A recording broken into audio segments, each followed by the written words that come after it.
শুরু পবিত্র মাহে রমজানের। তাই তো দেশের মসজিদগুলোতে তারাবি নামাজ আদায়ে ঢল নামে ধর্মপ্রাণ মুসল্লিদের। প্রথম তারাবি পড়তে মাগরিবের নামাজের পর থেকেই মসজিদগুলোতে আসেন মুসল্লিরা। নামাজ শুরুর আগেই অধিকাংশ মসজিদ পরিপূর্ণ হয়ে যায়। অনেকে আবার স্থান না পেয়ে বাইরেই জায়নামাজ বিছিয়ে নামাজ আদায় করেন। চট্টগ্রামের মসজিদগুলোতে নামাজ নির্বিঘ্নে আদায়ের জন্য কর্তৃপক্ষ ব্যবস্থা নেয়।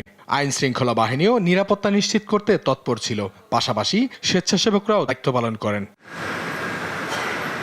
এদিকে বাগেরহাটে ধর্মীয় গাম্ভীর্যের মধ্য দিয়ে ঐতিহাসিক ৬০ গম্বুজ মসজিদে তারাবির নামাজ হয়। রাত ৮টায় এশা নামাজের পর থেকেই শুরু হয় তারাবির নামাজ। প্রথম দিনে হাফেজ মাওলানা আব্দুল্লাহ মামুন ও হাফেজ মাওলানা মহিবুল্লাহ নামাজের ইমামতি করেন। ৬০ গম্বুজ মসজিদে তারাবির নামাজ আদায় করতে দূর দূরান্ত থেকে মুসল্লিরা ছুটে আসেন। আহলান সাহলান মাহে রমজান। রমজানকে কেন্দ্র করে আমরা সবাই মুসলমানদের একটা আবেগের স্থান এবং এটা হলো মনে করেন যে জান্নাত এবং নাজাতের একটা আল্লাহর রহমত ও বরকত লাভের আশায় পুরো রমজান জুড়ে ইবাদত বন্দেগীতে সময় কাটাতে চান মুসল্লিরা।